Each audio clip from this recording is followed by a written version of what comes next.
खुलनी चाहिए। इसके लिए हमारा जो दिखने का दायित्व बनता है, दोबारा कार्रवाई करनी चाहिए। जो रेडी खड़ी है ना इस रोड पे, उसकी आवाज सुन लो आप। ये सारे लोग साहब का बोल रही है। अच्छा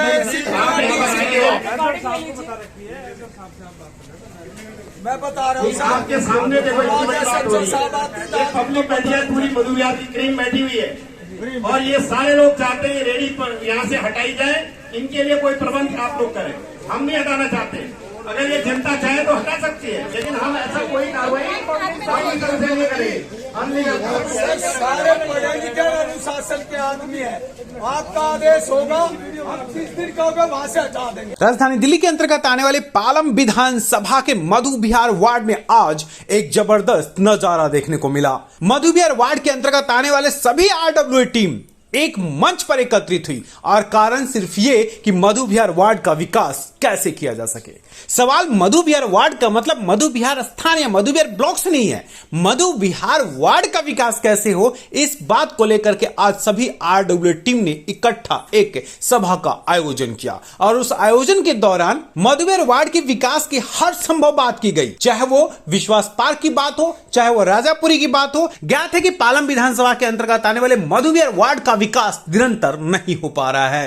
राजनीति का शिकार लगातार होता जा रहा है मधुबिहार। आम आदमी पार्टी की तरफ से राजनीति तो कभी भारतीय जनता पार्टी की तरफ से राजनीति, लेकिन इस राजनीति के कारण मधुबिहार वार्ड के निवासियों को काफी समस्याओं का सामना करना पड़ रहा है और इसीलिए आज आरडब्ल्यू की टीम ने एक सभा का आयोजन कर मधुबिहार वार्ड के विकास के लिए शपथ लिया। इस मौके पर वार्ड में तमाम समस्याओं पर भी चर्चा की गई, जिसमें मुख्य रूप से रेहड़ी पटरी के साथ साथ अवैध रूप से बिकने वाले नशा को भी रोकने की बात की गई और इसके लिए मधुबिहार वार्ड के बीट ऑफिसर को आरडब्ल्यू टीम ने अपने सामने बुलाया और आरडब्ल्यू की टीम ने उनसे ये आश्वासन लिया कि मधुबिहार वार्ड में यथासंभव नशाखोरी को रोकने का वो काम करेंगे। ज्ञात है कि पिछले कुछ दिनों में अखबार में मधुबिहार वार्ड के विकास को लेकर के खूब सुर्खियां बटोरी गई थी और सीवर के साथ सड़क नाली सबके व्यवस्था तंत्र की बात की गई थी, लेकिन वास्तविक तौर पर जहां सीवर कलन अभी भी परेशानियों का कारण बना हुआ है, वहीं सड़क और नालियों के निर्माण में लगातार देरी हो रही है। और यह भी ज्ञात है कि पालम विधानसभा के अंतर्गत आने वाले मधुबिहार वार्ड में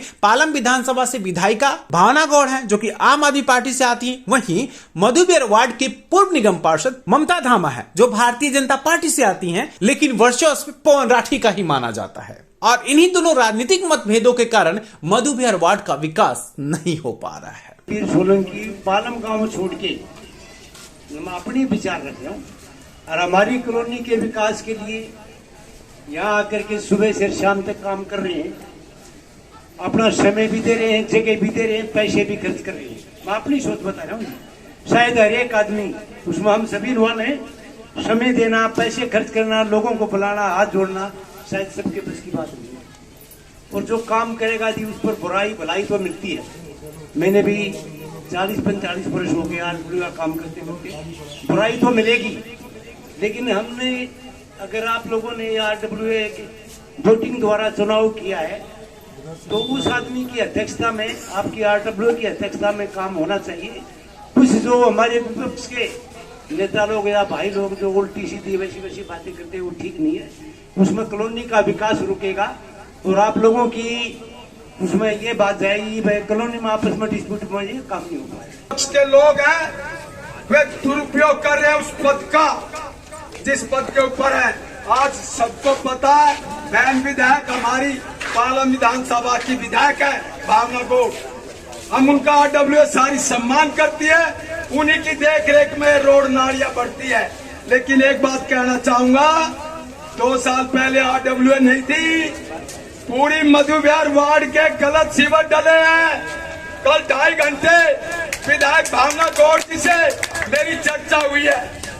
उसने बोला भाई आप एक्शन के पास भी जाते हो, चीफ के पास भी जाते हो और भाई सीओ के पास भी जाते हो, मगर बहन जी चाहता हूँ कोई गलत नहीं है। सबके बीच में, माता बहनों के बीच में बताना चाहता हूँ, आरडब्ल्यू कभी किसी का बुरा नहीं चाहती।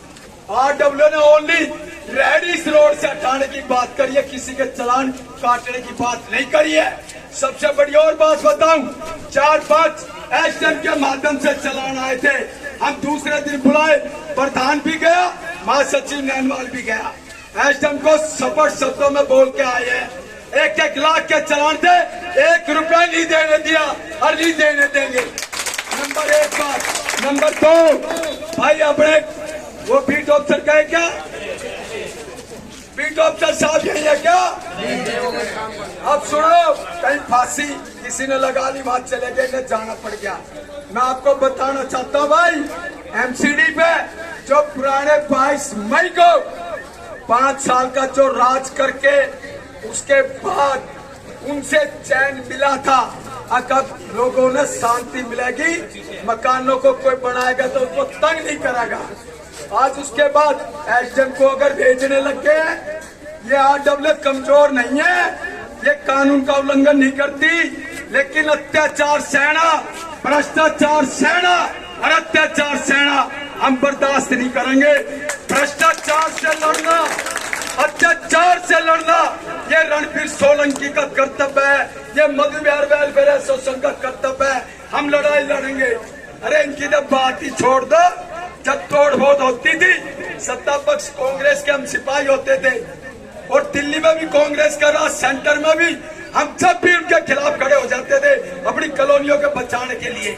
आज रोड नाली पानी की बात है, हम कोई पार्टी का पक्षपात नहीं कर रहे। जिस पार्टी का विधायक, सांसद कोई काम करेगा, हम उनका तहे दिल से धन्यवाद करेंगे और उनका सम्मान करेंगे। समस्याएं हैं तो समाधान होना चाहिए, लेकिन अगर समाधान राजनीतिक कारणों से नहीं हो रहा, ये राजनीति का सबसे गिरता हुआ स्तर है।